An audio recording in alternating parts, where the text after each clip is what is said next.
Buenos amigos, Alejandra Lora, un servidor, Manuel Jiménez. Ya estamos con José Gregorio Cabrera, un experto en asuntos públicos y políticos. Vamos a conversar con él sobre muchos temas, pero fundamentalmente sobre el resultado del proceso electoral recién pasado en la República Dominicana. Buenas noches, Cabrera, así que encantadísimo gracias. de tenerte aquí en Propuesta de la Noche. Yo feliz y al lado de mi hermana Alejandra. Así es. Eso me dijo, sí. No le voy a decir la cantidad de años de amistad porque podría delatar su edad y de una dama nunca se dice la edad. No. Bueno, yo igualmente Alrededor 14, 15 años. tengo muchos años de amistad con ella, pero siempre le he visto joven y rozagante. Sí. Bueno, antes de empezar la entrevista, nosotros comentábamos anteriormente sobre el encuentro del presidente de la República, Luis Abinader, con dos principales políticos de oposición que fueron candidatos en las pasadas elecciones, Abel Martínez y el expresidente Leonel Fernández. En el caso del expresidente Leonel Fernández, ese encuentro fue pospuesto para el 2 de junio a las 8 de la noche. Originalmente estaba planteado para hoy a las 9 de la noche en la sede de la Fundación Global Desarrollo y Democracia, pero se informó que el expresidente tiene un proceso gripal. Así que esto se pospuso para el 2 de junio a las 8 de la noche. El día de las elecciones en México. Sí, precisamente. Precisamente. Bueno, José Gregorio, nosotros quisiéramos, en primer lugar, hablar del proceso electoral recién pasado. Empezando, si podría hacernos un análisis, las consideraciones que tiene sobre qué nos deja este proceso electoral. ¿Sí? Estas elecciones. Yo creo que fueron unas elecciones muy organizadas, muy bien ejecutadas, salvo las situaciones que se dieron por una decisión extemporánea, a mi juicio, de la Junta Central Electoral, de sacar del padrón a las personas que alegadamente vivían en el exterior. Eso dejó un resultado que nosotros tenemos documentado, en el que una cantidad importante de personas que nunca han vivido en el exterior, que siempre han votado en el mismo sitio, de repente fueron al centro de votación y se encontraron con que estaban inhabilitadas para ejercer el voto. Es decir, que en algún momento la Junta Central Electoral tendrá que revisar ese proceso para entender cuáles fueron los indicadores que utilizaron para poder hacer esa exclusión. Estamos hablando de unas 100.000 personas aproximadamente que fueron excluidas del padrón. Bueno, una cantidad considerable. Salvo esa situación, yo creo que las elecciones transcurrieron con total normalidad. Sí hay una abstención que está por encima del promedio histórico ponderado, que rondaba el 30%. En este caso llegó a un 50% aproximadamente, a un 45%, perdón, lo cual incluso para unas presidenciales es mucho. En las municipales se entiende, porque quizás no genere ese nivel de pasión, ese nivel de movilización, pero para unas presidenciales pues siempre se espera una participación de por lo menos el 65-70% de los electores. Yo lo atribuyo al hecho de que estas fueron unas elecciones muy poco polarizadas, en las cuales digamos que de entrada se sabía más o menos cuál podría ser el resultado. En el mismo momento en que la Alianza Rescate RD no logró conciliar un solo candidato presidencial desde una primera vuelta, era de esperarse que asistir dividido a un proceso electoral, pues evidentemente que presuponía una posibilidad muy baja de poder derrotar al presidente Luis Abinader. Lo que sí es sorprendente es el hecho de que es una derrota, yo decía que la victoria del presidente Luis Abinader es como agridulce, porque ellos hablaban de que iban rumbo al 80, primero era rumbo al 60, y luego era rumbo al 70, y luego rumbo al 80. Al final, el resultado es un 57.8%, del cual aproximadamente un 10% fue aportado por los partidos aliados, y la Fuerza del Pueblo queda consolidada como segunda fuerza política, llegando a un 30%, cuando en su momento las encuestas decían que no pasaba del 22%. Entonces yo creo que es un proceso que a ellos quizás le va a saber un poco agridulce. Y el segundo elemento que también le echa una especie como de pasta de jabón al sancocho de la victoria electoral, pues es la Plaza del Distrito Nacional, porque fue la que más atención concitó inclusive a nivel nacional, porque era la única que tenía, digamos, ese nivel de polarización. Y el hecho de que el gobierno invirtiera tantos recursos, no solamente económicos, sino también políticos y humanos, en tratar de ganar la plaza y que aún así no lo hayan logrado y que la diferencia haya sido de 16 puntos, pues evidentemente que para el gobierno supone una derrota importante en la plaza más importante del país, que es precisamente el Distrito Nacional. Porque lo que se veía, José Gregorio, era, o sea, había un debate de que si el PRM ganaba por la estructura que tenía y por su fuerza, la fuerza, claro, como gobierno, pero también por la estructura política, que no la tenía la Fuerza del Pueblo o el PLD, ¿verdad? Según cómo quedaron las municipales, pero también apostando al voto de Carolina Mejía, claro, que se decía, ese voto, ese 64% que hubo en las municipales en el Distrito Nacional, pues se podía transferir a Guillermo Moreno. ¿Qué tú crees que le jugó en contra al candidato de gobierno? No, yo creo que hay muchísimas cosas que le jugaron en contra. Lo primero es entender ese análisis lineal de que todo el que votó por Carolina necesariamente iba a votar por Guillermo, o que todo el que iba a votar por el presidente Abinader necesariamente iba a votar por Guillermo Moreno. Y no es así, porque recordemos que el techo del Partido Revolucionario Moderno nunca ha pasado del 36%. Ese es el voto duro del Partido Revolucionario Moderno. Todo lo otro son votos fluctuantes, swing voters, como se le conoce en Estados Unidos, y son personas que fraccionan el voto. Son personas que pueden votar por Luis Abinader, pero que van a votar, fueron y votaron por Omar Fernández y quizá votaron por un candidato a diputado incluso de otro partido. En las municipales lo vimos. La cantidad de personas que votaron por Carolina y que votaron por regidores de otros partidos fue considerable. Aquí lo que vimos fue un voto consciente, un voto dividido, que también yo creo que se movilizó por tres razones fundamentales. La primera, yo creo que el candidato del oficialismo era un mal candidato para el proceso que estábamos llevando, un candidato con una dificultad importante de conectar con la gente, de tener un discurso ligero, un discurso muy pesado. Es un candidato que tiene toda su vida acostumbrado a movilizar el pensamiento, la emoción negativa, el enfrentamiento, la diatriba, el atacar. Cuando tú movilizas un candidato que está acostumbrado a ese discurso, a una realidad en la que el votante lo que está esperando es un discurso positivo, de esperanza, de movilización, de que sí podemos hacer las cosas, pues evidentemente que él estaba totalmente fuera de su elemento. El otro componente es que al ser un aliado externo, no necesariamente las estructuras del PRM lo aceptaban como propio. Y eso también hizo que una buena cantidad de PRMistas, cuando tú ves los números, te dice que una cantidad importante de PRMistas votó, o no votó, o votó por Omar Fernández. Apenas 7.160 personas, o sea, Luis Abinader solamente sacó 7.160 votos por encima de Omar Fernández en el Distrito Nacional.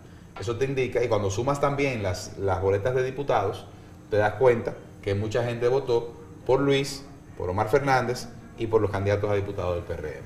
Sí. Bueno, tú hablas de que la abstención tiene su explicación en que no se produjo una real polarización entre las fuerzas políticas que participaron en estas elecciones. Pero hay que recordar que la oposición siempre apostó a una segunda vuelta. Y la posibilidad de que esa segunda vuelta se diera, la oposición lo señalaba, en que se lograra una votación masiva. Es decir, estaba apostando de que por lo menos votara un 70%, porque en un escenario así sostenía que podía presentarse un escenario de segunda vuelta. Ahora, ¿por qué la oposición no logró motivar fundamentalmente a esa población que no votó para ir a las urnas? Bueno, yo creo que... sobre todo ya teniendo una estrategia definida. Yo creo que el problema fundamental fue la imposibilidad de conciliar un solo candidato. Cuando el votante siente que no hay una posibilidad de ganar unas elecciones, hay un desánimo. Y ese desánimo genera apatía, y esa apatía genera una voluntad de ni siquiera voy a votar porque ¿para qué voy a votar? Y yo creo que el gobierno era muy consciente de eso y por eso generó sobredimensionó lo que ellos sabían eran los resultados en las encuestas e instaló esa narrativa de aquí no hay nada que buscar porque ya Luis lo que hay que entregarle la banda presidencial para su segundo periodo y aquí no hay nada que buscar. Evidentemente la oposición no supo contrarrestar ese efecto y yo creo que el hecho de que todo el mundo tenía la percepción de que divididos no se ganaba, pues hizo que mucha gente se quedara en su casa, esa es la realidad. Pero tú sabes que el PRM fue un poquito arriesgado con el tema del 70%, porque incluso las encuestas, había encuestas ya que te daban Greenberg, 57, 58%, y otras, Gallup me parece era que llegaba a un 60%. Pero habían otras encuestas que sí te daban la posibilidad, evidentemente Centro Económico del Cibao, que te daba la posibilidad de un 69, 68% cerca. Pero yo creo que también se apostó porque en las municipales se utilizó la misma narrativa. Y otros que proyectaban un 64. Ya, en las municipales ellos lo que proyectaban, tal cual quedó.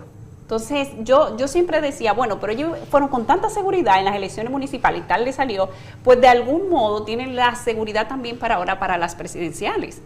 Pero evidentemente pues en algún momento, no sé, algo quizás falló, digamos así, porque por lo menos el 62, 64 que hubieran llegado, José Gregorio, hubiera sido muy bien para competir con la narrativa que se decía, de que era porque Danilo había sacado un 62, de que se quería superar eso, pero quedó corto. Yo creo que... Bueno, evidentemente había algo de eso también. Había algo de eso. No, evidentemente, ellos querían, yo siempre digo que este es el gobierno de los logros históricos. Ellos todos dicen, parecería que la República Dominicana se fundó en el 2020, porque todo es histórico, nunca antes, primera vez que, y es una narrativa que evidentemente para el que quizás no conoce los datos de nuestra economía, de las realizaciones de otros gobiernos, pues a veces se logra instalar.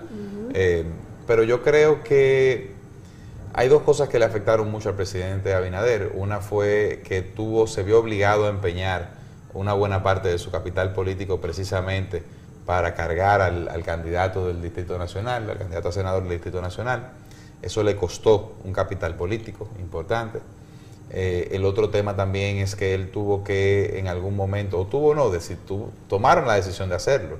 Estratégicamente yo le hubiese aconsejado lo contrario. Él pasó de un modelo de comunicación de gobierno, o sea, él pasó de comunicar como el presidente a empezar a comunicar como el candidato, y eso también le costó, le pasó factura, porque evidentemente se vio obligado a implementar un discurso que para el dominicano promedio que conoce la realidad de vida que está viviendo, no es lo mismo cuando un presidente o un ministro te habla de una situación económica o te habla de un proyecto o te habla de cualquier perspectiva de crecimiento de la economía cuando te lo dice el candidato. Y yo creo que eso también le afectó considerablemente al presidente Abinader. Bueno, todos coinciden en señalar que el gran perdedor de este proceso es el Partido de la Liberación Dominicana. 10.39% de la votación que obtiene Abel Martínez como candidato de esta organización política. Y esto de seguro de alguna manera tendrá que reflejarse a lo interno de esa organización política. Es decir, hay una reunión convocada ya para conocer lo que es la situación, pero de cara a lo que está planteado ahora, es decir, el PLD pasa a un segundo nivel como fuerza opositora. ¿Qué tú vislumbras que puede pasar a lo interno del Partido de la Liberación Dominicana? ¿Es un partido que corre riesgo de ser absorbido hasta cierto punto por fuerza del pueblo? ¿O importantes dirigentes podrían dar el paso al gobierno, como ha ocurrido? Hay ejemplos ya de sobra en esta línea. Yo creo que el PLD tiene la obligación de renovarse, y no renovarse cosméticamente como lo hizo en su último proceso, sino hacer una verdadera y profunda renovación. Esa verdadera y profunda renovación va desde las personas que ocupan las posiciones importantes de toma de decisión hasta los métodos de trabajo y la filosofía de trabajo perdón, que implementan. Si no se arriesgan a hacerlo, están destinados a desaparecer o a verse considerablemente reducidos. Pero lo mismo aplica para la Fuerza del Pueblo. Aun cuando la Fuerza del Pueblo, digamos que salió victoriosa porque aumentó de manera importante su participación en el torneo electoral, llegando a un 30%. Es un crecimiento de un 500% prácticamente con relación al torneo anterior, en el que apenas llegó a un 5%. Pero también necesita hacer una renovación importante de sus estructuras, digamos que hacer una especie como de catarsis de cómo se hacen los trabajos dentro del partido, porque si no, entonces ya llegó a su techo. Claro. Y en el caso del Partido Revolucionario Moderno, y si posiblemente los PLDistas se muden allá, yo creo que eso no va a ser posible, porque esas mudanzas que vimos eran mudanzas de campaña. Ya en el gobierno no hay cama para tanta gente. Entonces yo no creo que ellos estén esperando más juramentaciones, ellos no quieren que más nadie venga. Eso ellos lo necesitaban hacer en el periodo de campaña, primero para dar una señal de contundencia, una señal de fortaleza, para debilitar al enemigo. Pero en este momento hay mucha gente que no son necesarias. Son tan innecesarias que fíjese que una buena parte lo que ha hecho es que se ha ido a Justicia Social, que es el partido que preside Julio César Valentín. Que le fue muy bien. Para mí fue el gran ganador, claro, más que cualquiera. En las municipales y también ahora en la presidencial. El gran ganador de este torneo, yo lo decía esta mañana, el gran ganador de este torneo electoral, por encima de quien sea, es Justicia Social y Julio César Valentín. Pero te estaba diciendo que mucha gente o dirigentes del PLD, para no señalarme, fui al gobierno, pueden irse al gobierno a través de Justicia Social. No, Jiménez, no era por eso, era que ya no lo querían en el gobierno, y que ya no cabía más gente. Entonces, Justicia Social se convirtió en una especie como de campamento alterno, desde el cual pues apoyaban, pero Justicia Social terminó teniendo un 1.5% de participación en el torneo electoral, tiene una representación nada despreciable de alcaldes, regidores, no sé si sacaron unos cuantos diputados ahora. Y al final, lo que hay que pensar que es el caso de Julio César Valentín era una persona que estaba en el ostracismo político, prácticamente retirado, y que ha venido con un comeback, como dicen los americanos, con un comeback poderoso, en el cual se convierte prácticamente en el principal aliado. Sacó la misma cantidad de votación que Dominicanos por el Cambio, que es un partido ya que tiene que tener unos 15, 20 años de formado. El cuadro político, José Gregorio, se reconfigura ahora. Es decir, tenemos un partido de gobierno con el control del Senado, la Cámara de Diputados, la mayoría de los municipios, y que está embarcado en realizar una serie de reformas estructurales, entre ellas una reforma fiscal, que es la que más expectativas levanta. ¿Hasta qué punto tú crees que esta discusión de esta reforma fiscal puede de alguna manera generar algún tipo de expectativas negativas al gobierno? Porque se habla de que, bueno, vamos a hacer una reforma integral que no implicaría, es lo que se está diciendo inicialmente, que no implicaría la creación de nuevos impuestos, pero al fin y al cabo lo que se busca es aumentar la presión tributaria.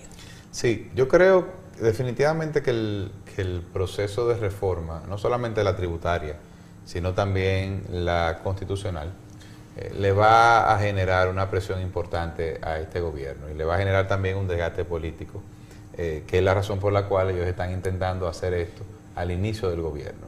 El presidente Abinader le está apostando a que dentro del primer año de gobierno pueda implementar esas reformas, que los otros 3 años le sirvan para aminorar el golpe, como se diría coloquialmente, y que esto lo dejaría en una posición de cierta ventaja políticamente. Sin embargo, yo no creo que vaya a ser posible, a menos que la discusión de la reforma fiscal sea fiscal, no sea tributaria, es decir, que cuando decimos reforma fiscal, revisa gastos e ingresos. Sí. La tributaria es la que solamente revisa ingresos.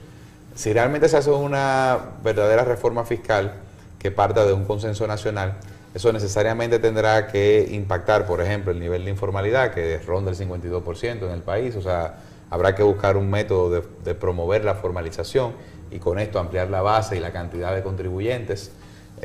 Habrá que también revisar la base imponible de muchos artículos. Bueno, nadie querrá formalizarse bajo el esquema actual.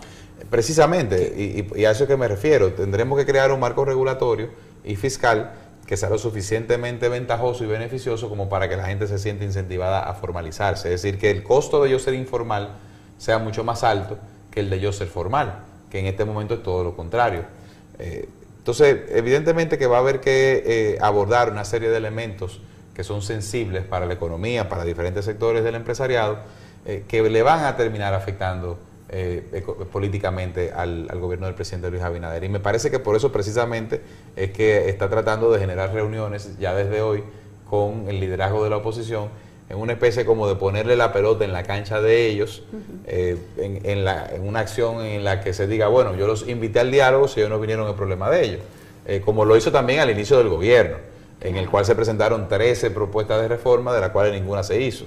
Pero con un Congreso a su favor, estamos hablando de 29 representantes en el Senado, sí, y 148 algo por ahí en la Cámara de Diputados. ¿Tú no crees que le sería más fácil para llevar este proceso? Porque ya luego de un diálogo, ya es mucho más fácil someterlo a una Cámara. ¿Y él va a querer cargar solo con ese cojombro?